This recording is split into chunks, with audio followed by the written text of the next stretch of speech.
కోసం నా కోసం నిన్నే నా జతగా నీ దైవం పంపేను బహుమతిగా.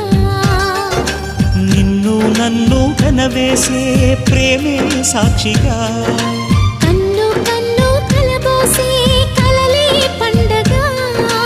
నిన్ను మన్ను ఏకం చేద్దాం హరివిల్లుగా.